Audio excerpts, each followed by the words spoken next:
Hello, and welcome back to the Librarian of the Rings. My name is Ben, I'm the librarian, and today we're here to talk all about The Hobbit, the graphic novel.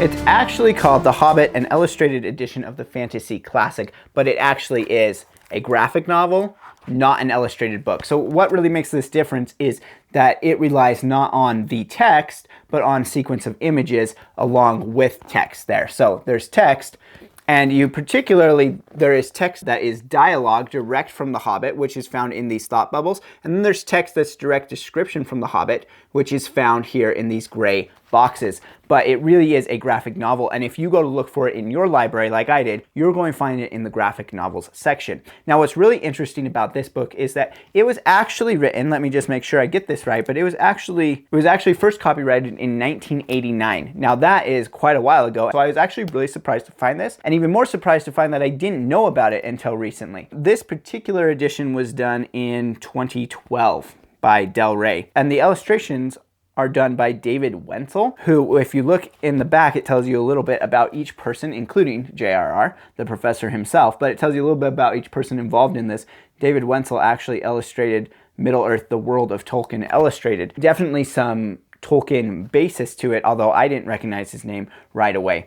And of course, it had to be adapted for the graphic novel format because this book obviously does not contain all the text that is in The Hobbit. So this one was adapted by Charles Dixon. So what are my thoughts on this? Well, The Hobbit may very well be my favorite of all of Tolkien's works, so it's always a big deal for me when I find a new adaptation of it or something like that. Now, this relies, I think, almost exclusively on text from the book. I don't remember reading anything in here. I didn't check every passage, but I don't remember reading anything here that made me go, wait, is that actually in the book? Is that there? There's quite a bit of text for a graphic novel. There's some chunks of narrator in here, but the majority of it is dialogue between the characters as far as the text goes. And it's all hand lettered, which makes it really beautiful. So because it's relying basically exactly on the text, it's almost an exact copy of The Hobbit. And so the only thing that you might find issue with would be David Wenzel's depictions of the characters in here or of the landscapes in here. And really, I've been reading this at the same time that I've been working on my own illustrations for The Hobbit, where I've been doing an illustration of each chapter of The Hobbit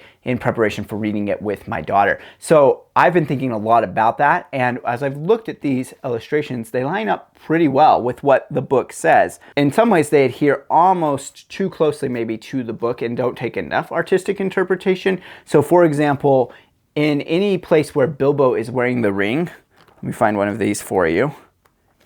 So right here at the end, in the Battle of Five Armies, right here, Bilbo is actually wearing the ring, and so you can't see him at all. There's never like a transparent overlay or anything like that to show where Bilbo is.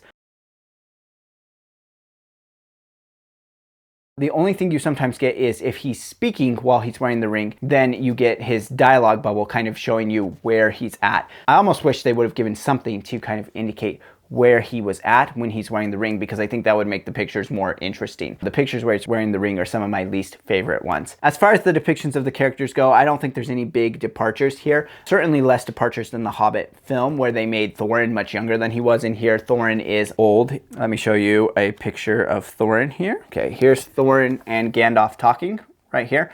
And so Thorin is shown to be a very old dwarf, which he is supposed to be in the book. So Richard Armitage, great job as Thorin. I have a lot of not great things to say about the Hobbit films, but nothing against Richard Armitage. He did a really good job. In fact, casting in general is one of my favorite parts of the Hobbit films, and of course, I will probably do a video talking all about that at a later date. One of the interesting things, though, talking about characters and their depictions, is Gandalf. So Gandalf has this depiction in the book where it says his eyebrows extend beyond the brim of his hat, and so in order to fulfill that literal detail, they have his eyebrows being huge and the brim of his hat being fairly small for what we're used to seeing kind of Gandalf's depictions of his broad-brimmed wizard hat. But overall, this book, very, very accurate. Unlike the Rankin Bass film, they don't remove anything from it. So Beorn is in here in all of the parts where he's supposed to be. He comes in while they're on their journey, and he comes in at the Battle of Five Armies, and he follows them on their way home. So there's none of those big radical departures. The Arkenstone storyline kept fully intact here, and there's no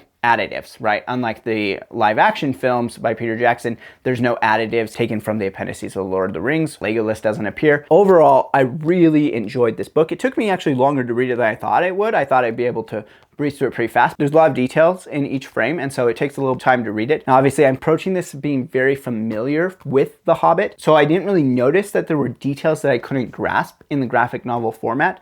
But of course, I knew all the details already, so that's a little bit harder. Do I think this would be a great first introduction to The Hobbit? I'm kind of in the camp that like you should read it first, even though I, as a kid, saw the Rankin Bass version first, so heavily influenced by that myself. But I'm going to have my kids read the actual text first. But if you had someone that you wanted to introduce to Tolkien and they just couldn't get past all of the descriptions and things that are in the prose text, I would go ahead and say this would be a good way to introduce it to them. One pet peeve I have with this book is that I don't think this cover illustration is done by David Wenzel. It seems like a completely different artist, and it looks nothing like the depiction of any of the characters in the book. So the cover doesn't give you a good vibe of what you're actually going to get in there. So you'll want to browse through it and kind of see first. Okay, and that's going to do it for this review of the Hobbit graphic novel. Thank you so much for joining me here on Librarian of the Rings. And until next time, may you ever appear where you are most needed and least expected.